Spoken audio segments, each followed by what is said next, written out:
નમસ્કાર દેશવાસીઓ, મનસુખભાઈ સુવાગિયા, અધ્યક્ષ જલક્રાંતિ ટ્રસ્ટ રાજકોટ। आज तारीख 20 जून 2020 विश्व पर्यावरण दिन है। सब चिंतित हैं, सभी अखबार में पर्यावरण के विषय पर लेख लिखे हैं। हम पढ़ेंगे, दूसरे दिन भूल जाएंगे।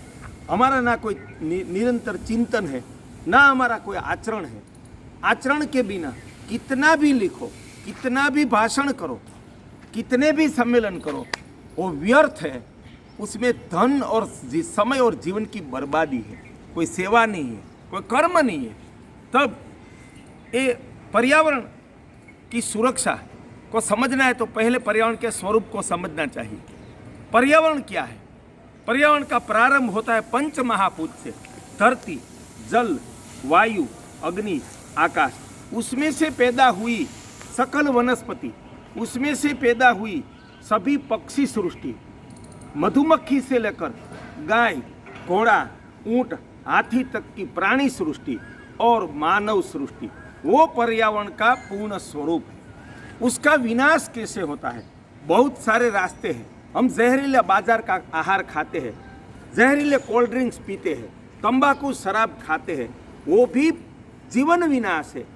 तो जीवन विनाश है, वो पर्यावरण विनाश है। कभी कभी तो मैंने ऐसा भी देखा है, लोग तंबाकू का मसाला मुंह में रखकर पर्यावरण की चर्चा करते हैं। इससे बड़ी मूर्खता क्या हो सकती है? पर्यावरण अपने जीवन से प्रारंभ होना चाहिए। तो ये सकल जीव सृष्टि पंच महाभूत की सुरक्षा का विनाश कैसे हुआ, वो मैं पहले आपको बताऊं। तो उनका विनाश विज्ञान के नाम पर रासायनिक खाद और जंतुनाशक जहर, कीटनाशक का संशोधन किया गया और भारत और विश्व के सभी कृषि विभाग ने उसको कृषि विज्ञान घोषित करके चारों ओर अंधा प्रचार किया। तो किसान जरूरत से 2 गुना से लेकर 10 गुना रासायनिक खाद और जंतुनाशक का इस्तेमाल किया। उससे धरती जो जीवंत है, उसमें 1 ग्राम मिट्टी में करोड़ों बैक्टीरिया है, वो मर गए। और 1 चौरस फीट में 5 से लेकर 25 केंचुए, जिसको गुजराती में अड़सिया कहते थे, वो हमने बचपन में देखे थे, वो मर गए और धरती जहरमय हो गई। वो जहर और रासायनिक खाद बरसात के पानी में मिलकर भूतल में गए। भूतल का पानी फीका और आरोग्य हानिकारक हो गया। जो आरोग्यदाता था वो वायु में जहर फैल गया। और मधुमक्खी से, मैंने गांव में देखा, मैं तो किसान का बेटा हूँ, मधुमक्खी से लेकर सैकड़ों मानव जीवन के सहयोगी और सकल जीव सृष्टि वनस्पति का आधार, सैकड़ों कीटक मधुमक्खी जैसे मर गए। तृणा, सभी पक्षी सृष्टि मर गई। जहर में वो जहरीली इली खाते हैं, इली ने जो जहर चढ़ गया, वो सब ईल कीट फुदा वो सब खाते, वो पक्षी मर गए। वो भी हमने अपनी आंखों से देखा। और गाय से लेकर सभी तृणाहारियों के शरीर में जहर गया। वैसे जहर से मरे हुए पक्षी और तृणाहारी के जहर में, शरीर में जो जहर एकत्रित होता ही है, मांस में जमा होता है और ग्रंथियों में, अलग अलग ग्रंथियों में जहर एकत्रित होता है। जब पक्षी और तृणाहारी मरते हैं तो उनको कौवा से लेकर, गीध से लेकर, लायन, शेर जिसको कहते हैं, हम सिंह कहते हैं, बाघ, टाइगर, वो सब खाते, वो सब मर गए। और वो जहरीला अनाज, फल, सब्जी, मसाले खा के मानव के खून के बूंद बूंद में जहर फैल गया। महिलाओं का दूध का लेबोरेटरी परीक्षण किया तो उसमें जहर आया। हर एक मनुष्य के शरीर में यूरिया और जहर है। तो ये विज्ञान नहीं है। रासायनिक खाद और पेस्टिसाइड, जंतुनाशक, वो विज्ञान नहीं है, कृषि विज्ञान नहीं है। जीवन विनाश से लेकर सकल पर्यावरण जीव सृष्टि पृथ्वी विनाश का दुष्कर्म है। उनको ये हमें समझ में आ गया। पहले चेकडैम योजना से इस देश को 1999 में जल क्रांति प्रदान की। सबसे सरल सस्ती योजना राष्ट्र और विश्व को प्रदान की। बाद में गिर गए हमारे आंगन में योजना का सन 2000 से जाम का गांव में भारत में सबसे पहले प्रारंभ किया और लुप्त होती गिर गाय बचाकर सारे देश और विश्व को देशी गौवंश रक्षा का सही मार्ग बताया। सन 2004 में गाय को बचाने की भावना में से, किसान को बचाने की भावना में से गाय आधारित कृषि का जाम का गांव से प्रारंभ किया। पिछले 16 साल में हमने जामका में 40 फसल में और अन्य गुजरात के और भारत के गांव में 60 फसल में सफलता पाई है। ये सन 2006 में गुजरात का सबसे पहला गाय आधारित कृषि पुस्तक लिखा और जहर मुक्त जिंदगी, वो भी एक बहुत प्रेरक संदेश है। और जो परिणाम मिले वो मैं देश के सामने रखना चाहता हूँ। ये 40 फसल में 10% से 50% की वृद्धि हुई। कोई फसल तो होती ही नहीं थी, लहसुन जैसी, जीरा जैसी, वो फिर से होने लगी। और जो धरती जहरीली थी वो आज बरसात के पानी गिरता है तो खुशबूदार हो गई। 1 फीट जमीन में 5 से लेकर 50 केंचुए हमने अपनी आंखों से देखे हैं। इतने केंचुए हो गए, जो भूतल का पानी फिर से शुद्ध हो गया। और कृषि खर्च में 20% कमी आई और 25% किसान को मूल्य भी ज़्यादा मिलते हैं। कृषि पैदावार के किसान, हमारे सभी किसान शहर की सोसाइटी में जाकर, घर घर में जाकर अपने कृषि पैदावार की बिक्री करते हैं। किसान मांगते हैं, वो दाम मिलते हैं और वो किसान भेजते हैं, देश के चारों ओर शहरों में भेजते हैं। जामका की कृषि पैदावार, गाय आधारित कृषि की, सारे देश में जाती है। गाय का घी सारे विश्व में जाता है। तो ये इतना फायदा हुआ। सिंचाई के पानी में 30 से 40% की कमी हो गई। पहले 12 सिंचाई देने से गेहूं पकते थे, वो 8 सिंचाई में पक जाते हैं। और बरसात जब आती है तो जमीन सामान्यतः रासायनिक खाद वाली भूमि में हमारे प्रदेश में 2 इंच पानी अंदर ग्रहण करती है, बाद में इससे ज़्यादा पानी बह जाता है।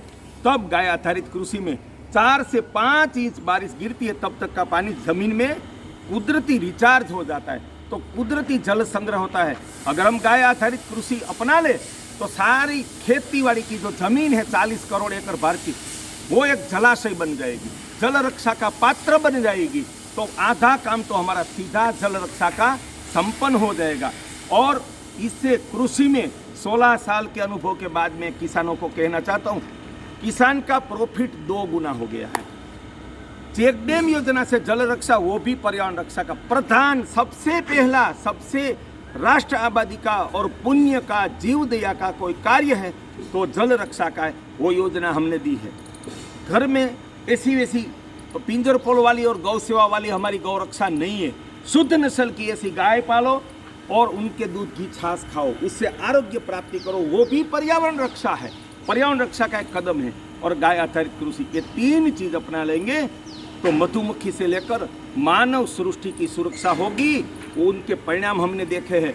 एक भी किसान को आत्महत्या करनी नहीं पड़ेगी। ये 3 चीज अपना लो और दारू तंबाकू का व्यसन छोड़ दो। मैं देश के किसानों को और भारत सरकार को, देश की राज्य सरकार को गारंटी देता हूँ, भारत का एक भी किसान को आत्महत्या करनी नहीं पड़ेगी। ये 4 वो अपना ले और सरकार किसान की पैदावार का सही मूल्य प्रदान करे, उनको मूल्य मिले, ऐसी बाजार व्यवस्था का नियोजन करे। तो आज जामका में क्या हुआ, पक्षी कोई जगह दिखाई नहीं देते हैं। तब जब हम ऐसी जमीन में गए हैं कि यहाँ सैकड़ों पक्षी रहते हैं, तब वहाँ हमने 100 वृक्ष में चेक किया तो 1 शिकारी पक्षी मिला, जहाँ सैकड़ों पक्षी थे। तब जामका की धरती में जो काली कोसी बोलते हैं, ये चिड़िया जैसा इतना होता है, वो मैक्सिमम 5-7 देखने को 2-3 मिलते हैं। उसकी जगह वो 500 जामका के पुरुषोत्तम भाई के खेत में आते हैं। और टिटोड़ी वो 100 की संख्या में आते हैं। आप सोच लो, 100 टिटोड़ी आती है और सभी पक्षी आते हैं। और जो पीली चिड़िया जो बहुत अच्छा घोंसला बनाती है, सुगरी का माला जिसको बोलते हैं, सुगरी बोलते हैं, वो पीली चिड़िया सुगरी, वो 5 से 10 हज़ार बारिश की सीजन के पहले रात्रि निवास करने वहाँ आती है। यही प्रमाण है पर्यावरण रक्षा का कि उनका पहला कदम गाय आधारित कृषि है, जिसको अपना कर हम पंच महाभूत और मधुमक्खी से मनुष्य तक की सकल जीव सृष्टि की रक्षा करें और किसान को आबाद करें, भारत को आबाद करें और सकल सृष्टि की, सकल विश्व की रक्षा करें। और सिर्फ बात ना रह जाए, सिर्फ भाषणबाजी ना रह जाए। हमारा पूरा जीवन आचरण धर्म है। आचरण ही हमारा धर्म है कि हमने जल रक्षा का कार्य किया, उसमें 20 साल श्रमदान किया, घर घर में अपने हाथ से गाय खरीदवा कर हजारों गाय वाहन में धक्का मारकर चढ़ाकर बंधवाई है और हजारों खेत में जाकर गाय आधारित कृषि का अमलवारी की है। इस 3 क्रांति राष्ट्र को हमने प्रदान की है। तो देशवासियों, मेरे आचरण से 22 साल से आचरण से मेरा आह्वान है कि चेक डैम तालाब योजना से जल रक्षा करो, अपने प्रदेश की ही शुद्ध नस्ल की गाय पालो, वही गो रक्षा है, वही प्रकृति धर्म है, वो भी पर्यावरण दिन के लिए का आज एक मैं संदेश देना चाहता हूँ कि आप उत्तर गुजरात में गिर गाय ले गए तो वो पर्यावरण रक्षा नहीं है, वो गो रक्षा नहीं है। आप कांकरेज गाय पालो, राजस्थान में रहते हो तो नागौरी, थरपारकर, राठी वहाँ की देसी गाय पालो। पंजाब में गिर गाय ले जाना वो महामूर्खता है, प्रसिद्धि के अलावा कुछ नहीं है। वहाँ की गाय हमारे से ज़्यादा लुप्त हो गई है, शाहीवाल, तो वो शाहीवाल गाय पालो। जितने भी गाय की कार्य कर रहे हैं उनको मेरा आह्वान है कि आप गलत प्रचार मत करो अपने गिर गाय के व्यापार के लिए। सबको एक सच्चा मार्गदर्शन करो कि आप अपने प्रदेश की गाय पालो, वो गो रक्षा धर्म है, वो पर्यावरण धर्म है, वो हमारा राष्ट्र धर्म है। चलो हम मिलकर पर्यावरण के दिन पर संकल्प करें कि पहले हम जहर छोड़ देंगे, तंबाकू, शराब, कोल्ड ड्रिंक्स, बाजार का आहार, हम खुद अपने जीवन की रक्षा करेंगे, हम गाय आधारित कृषि अपनाएंगे और सारे जगत, देश को और विश्व को दिव्य जीवन प्रदान करेंगे। मनसुख भाई सुवाग्या, अध्यक्ष जल क्रांति ट्रस्ट, राजकोट।